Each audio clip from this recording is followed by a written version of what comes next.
Hi guys, কেমন আছেন সবাই? আশা করি অনেক ভালোই আছেন। আমরা যারা হিন্দি ভাষাকে মন থেকেই পুরোপুরি ভালোভাবে শিখতে চাই, তাহারা অবশ্যই ভিডিওটি না টেনে সম্পূর্ণ ভিডিওটি শেষ করুন। কেননা আজকের এই পর্বে আমরা হিন্দি ভাষার ব্যাকরণ সম্পর্কে পুরোপুরি জ্ঞান অর্জন করতে চলেছি। আজকে আমরা হিন্দি ভাষার সর্বনাম ও ক্রিয়া সম্পর্কে বিস্তারিত বর্ণনা করতে চলেছি। তো আর সময় নষ্ট না করে এখনই চলে যায় মূল ভিডিওয়। আপ দেখ রহে হে सूर्या বিডি এন্টারটেইনমেন্ট।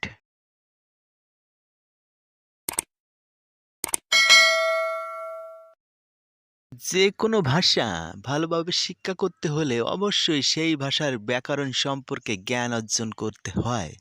তা না হলে কোনো ভাষায় শুদ্ধভাবে বলা ও লেখা যায় না। বাংলা ভাষার মতোই হিন্দি ভাষার ব্যাকরণ, তবে কিছু কিছু ক্ষেত্রে এর তফাৎ দেখা যায়। এগুলি ভালোভাবে জেনে রাখা দরকার। যেমন সর্বনাম। বাংলা ভাষায় সর্বনামের লিঙ্গ ভেদ হয় না। স্ত্রীলিঙ্গ ও পুরুষলিঙ্গ একই প্রকার থাকে। হিন্দিতে কিন্তু সেটা নয়। হিন্দি ভাষায় সর্বনাম পুরুষলিঙ্গ এবং স্ত্রীলিঙ্গ ভেদে ভিন্ন রূপে ব্যবহৃত হয়।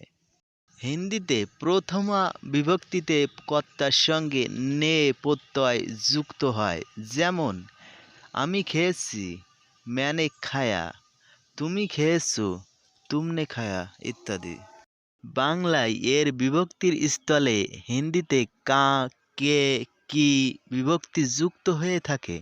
যেমন বিমলের ঘর, বিমল কা ঘর, আপনার ঘর, আপকে ঘর, শিলার ঘর, শিলা কি ঘর, গ্রামের ছেলে, গাঁও কা লড়কা, ঘরের বলদ, ঘর কা বেল।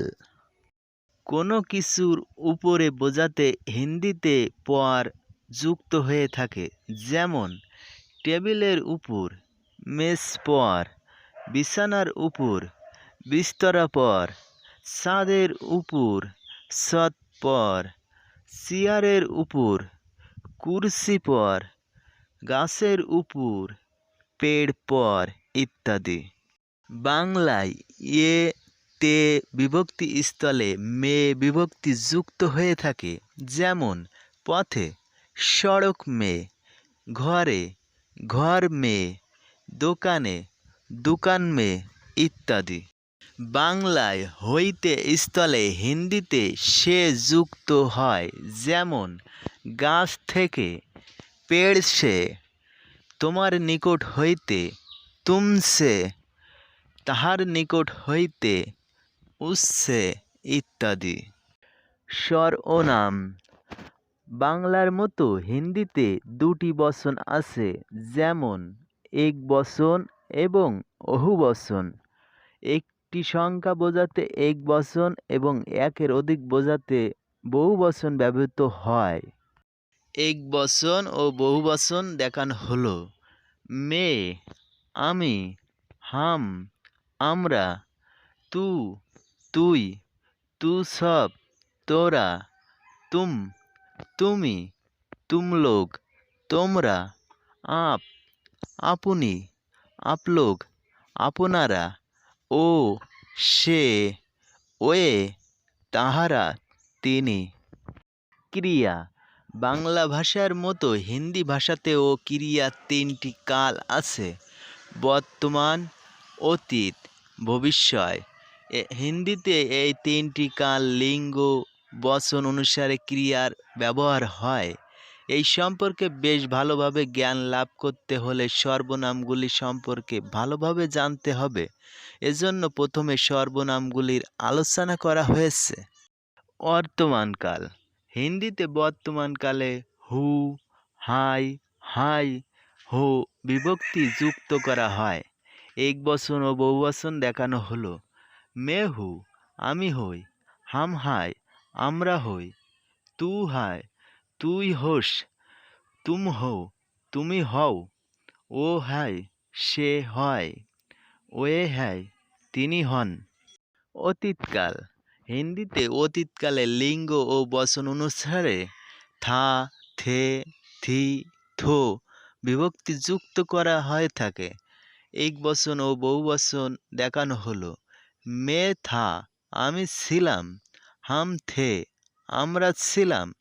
তু থা, তুই ছিলি। তুম থে, তুমি ছিলে। আপ থে, আপনি ছিলেন। আপ লোক থে, আপনারা ছিলেন। ও থা, সে ছিল। ওয়ে থে, তাহারা ছিল। ভবিষ্যৎকাল, হিন্দিতে ভবিষ্যৎকালে লিঙ্গ ও বচন অনুযায়ী হুগা, হোগা, হোগে, হনগে বিভক্তি যুক্ত হয়ে থাকে। যেমন এক বচন ও বহুবচন দেখানো হলো। মে হুগা, আমি হইব। হাম হোঙ্গে, আমরা হইব। তু হোগা, তুই হবি। তুম হোগে, তুমি হবে। আপ হোঙ্গে, আপনি হবেন। আপ লোক হোঙ্গে, আপনারা হবেন। ও হোগা, সে হবে। ওয়ে হোঙ্গে, তিনি হবেন।